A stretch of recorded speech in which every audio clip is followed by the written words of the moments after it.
Hello everyone, I'm Dee and welcome to 24 Frames. Today, we are going to review Asterix and the Vikings.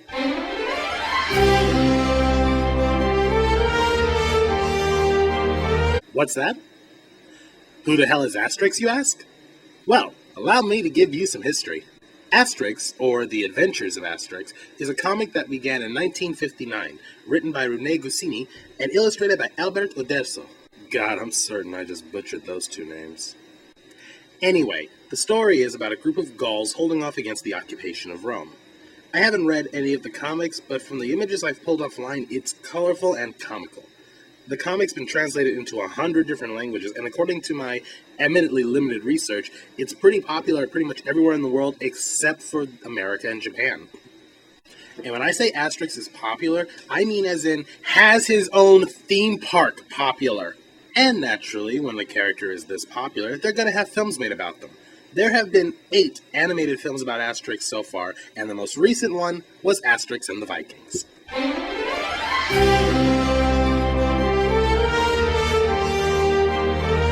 First released in Belgium on April 5th, 2006, this was my first ever exposure to the iconic character.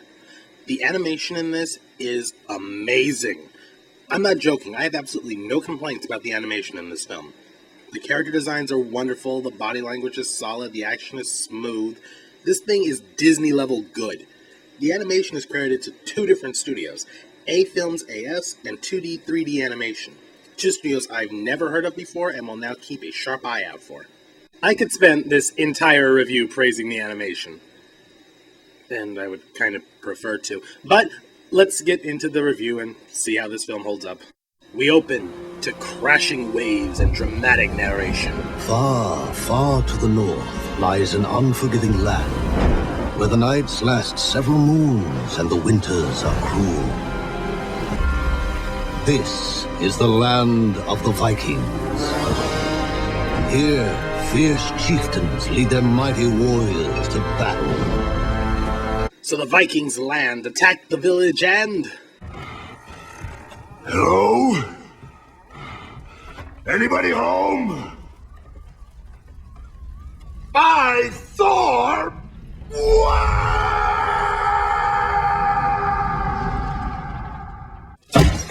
It's always the same. We raid and nobody's there. Yeah, turns out when people hear the Vikings are coming, they tend to pack up their stuff and run. So, the chief asked the speaker of the gods cryptograph how they're constantly able to get away without being seen. Odin says that fear lends them wings.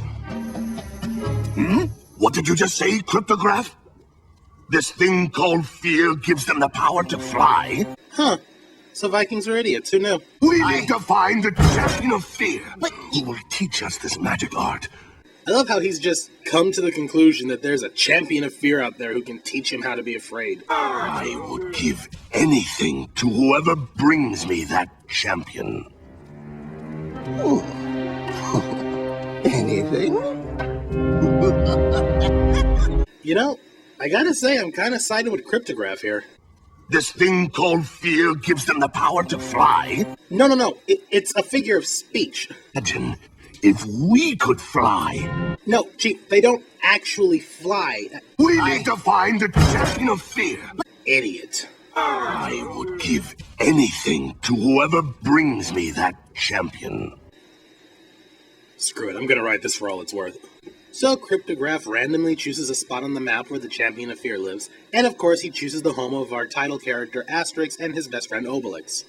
Oh, and just so we're clear, even though these two are the most interesting characters in the film, they're wonderfully likable, and Asterix's name appears in the title of the movie, they're not the main characters. Oh no, the main character has yet to appear. See, the village chief's brother is sending his son just for kicks to the village to train under Asterix and Obelix in the ways of the warrior.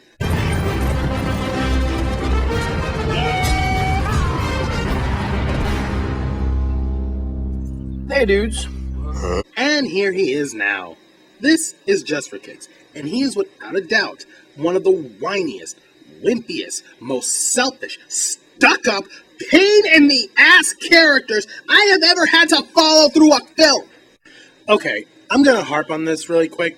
When you do a film based around a jackass lead, there are a few things you need to do. Number one, the fact that he's a jackass needs to actually be made a point at some section of the film. Number two, he needs to have a moment where he reflects on himself and goes, wow, I'm a real piece of crap. And number three, there need to be characters in the film that acknowledge the fact that he's an ass. That never happens here. There is not a single point in this goddamn film where someone isn't kissing this selfish brat's ass. And he never shows the slightest bit of gratitude for it either. These people throw a party in his honor, and he just goes, Man, this really is the sticks. Wanna dance? What, to this? look, you little bastard. These people are going out of their way to make you feel welcome. Stop being a prick and show some appreciation for it. So, what's like groovy right now? Okay, I should hate this song.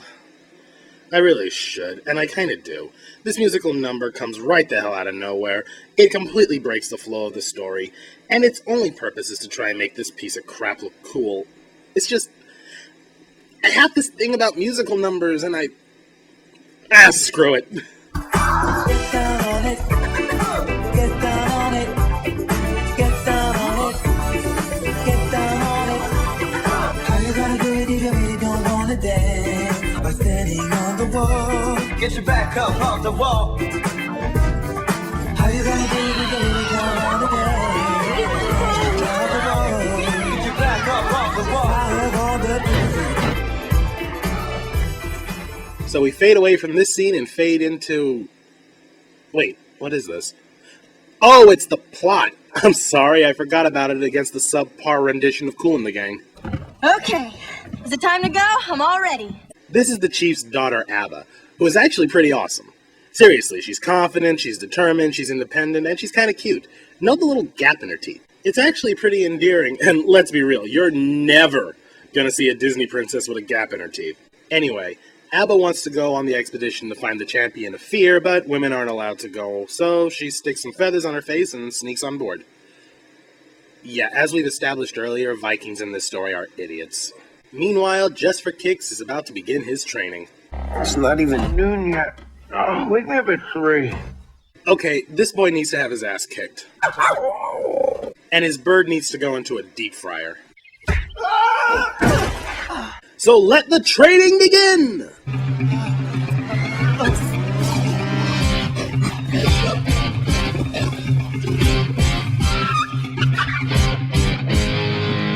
That's not my creative editing either. They really do have an Eye of the Tiger musical number in here.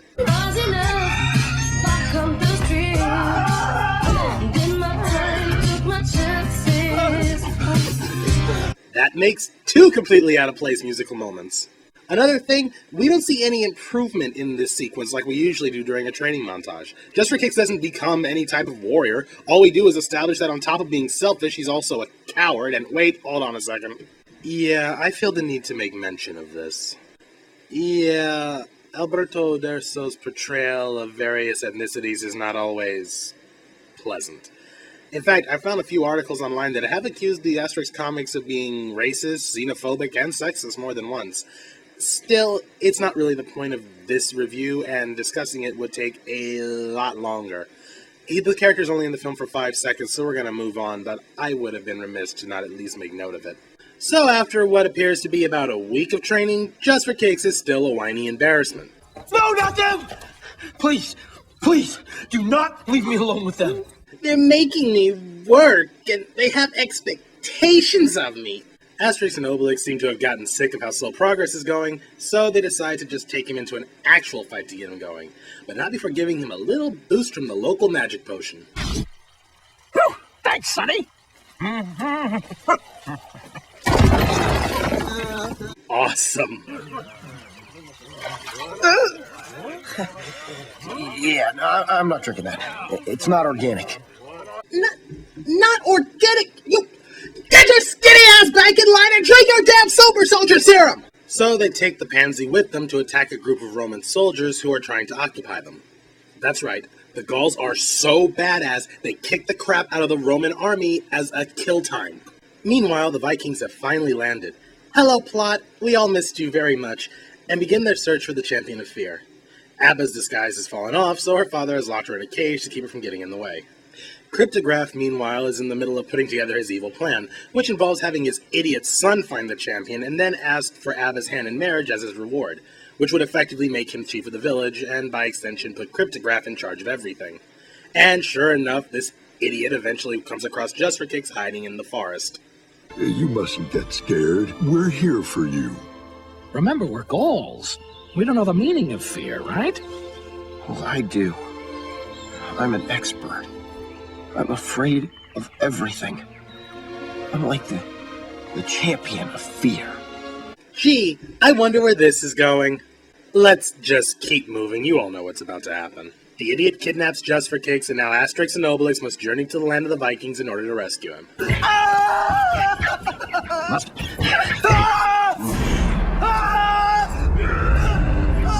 Okay, we get it. You're surrounded. Shut up. Tie him up. I don't want him flying away. And gag him too. Please. Abba, of course, wants Just for Kicks to teach her how to fly, so he agrees to teach her if she helps him get home. Gee, can't see that lie coming back to bite you in the ass anytime soon. I was just wondering, what's your attitude about people who promise something and then can't deliver on it? Oh, you mean a liar? Look up there. What is that? The last guy who lied to me. Huh? Daddy took care of him. So, do the Vikings imprison him in some dungeon or torture him for information? No! Of course not! They just throw a party in his honor! This is how Vikings welcome guests. Because there weren't enough people in this film kissing his ass already! Anyway, Asterix and Obelix show up to take him home. But since going home means work and, thinking about someone other than himself for 5 seconds, Just for Kicks decides to stay in character and just be a selfish prick. If he cared about me so much, he wouldn't have sent me to stay with a bunch of country bumpkins. Oh, screw you! Guys, seriously, I say leave him and hope they kill him. Obelix is crestfallen by the little bastard's words, so he wanders off into the snow with Asterix chasing after him. And once they're gone, Just for Kicks somehow manages to make it sound like he's the victim in all this. What's the matter? You were having a great time until they showed up. It was just a message from my father. I've got problems. They want me to work and be responsible. Ugh. You wouldn't understand. Maybe I understand better than you think. Don't worry about it. Come on, lighten up.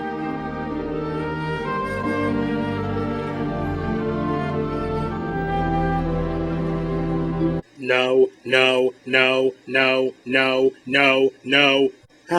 Oh, God bless you, you wonderful children. So the two go back inside just in time for the chief to agree to forcing Abba to marry the idiot. Just for Kicks tries to stop the wedding, but... As the champion, I am warning you that I like watching him get hit. Tomorrow would be a good day for the wedding. All right. But first, the champion is going to show us how he flies. So they take Just for Kicks to a cliff, and Cryptograph manages to tie a rope around him before they throw him off. Oh, come on, you guys. I know you're not that bright, but you seriously don't see the rope around his waist? Hey, where the hell did the rope go?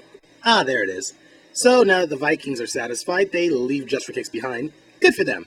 And Asterix and Obelix show up to save him before he falls. Let's get back to the boat. No, we can't go. The Vikings think that I can fly, so the chief has to keep his promise to Cryptograph that his son will marry Abba so that I can teach them how to fly, except that I can't, and we have to stop the wedding. These Vikings are crazy. No, we're going home. I love it. They're actually told what the plot is, and they just flat out say, no, I don't want to do this. Screw you guys. I'm going home. Of course, now that there's a girl involved, Just for Kicks has finally decided to stop being a prick and nut up. He steals Asterix's super potion and charges into the wedding, leaving Asterix and Obelix no choice but to help him in the fight. Then he runs off with Abba, and Cryptograph sends his son after them. Why do we need a boat? You can just fly away and take me with you. Fly away! You can carry me with you! But I can't fly! So yeah, the truth is finally out. She takes it about as well as you'd expect. Do it again. Do it again. Again! Ow! Fantastic! One more time! It's the little things. So yeah, the Vikings realized that Cryptograph was trying to screw them over. They throw him off a cliff, and he nearly takes Abba and Jester Cakes with him. They escape by gliding on steam currents with a sail. Just go with it. And Jester Cakes returns home with Abba and... Oh, Abba, no! Oh, sweetie, you have no idea the mistake you're making. Oh, this is tragic. Oh, this poor girl. Oh, so many years she's gonna wait. Oh, man. And of course, when Asterix and Obelix tell everyone the story, they make it sound like Jester Cakes was some type of badass. He was like a one-man army. This was Asterix and the Vikings. Is this a horrible movie? No, it's just... God, I hate this kid so much. Also, I have a real issue with the fact that Asterix and Obelix are treated as secondary characters in their own damn film. I mean, everything is so well done about these characters. The animation brings them to life so well. The voice acting is solid. I can see, just from the little bit I get in this film, of why they're so popular, and I want to see more of them. So why the hell is it forcing me to follow this jackass through the whole thing instead? Still, the film is not horrible. The animation's definitely worth checking out, and if you want to find it, you can probably find it on Amazon.com. I don't think it's ever been distributed in the States. I found it on Amazon, and that's probably where you're going to have to look for it. Well, thank you guys for watching. I'm D, and this has been 24 Frames. See you next time.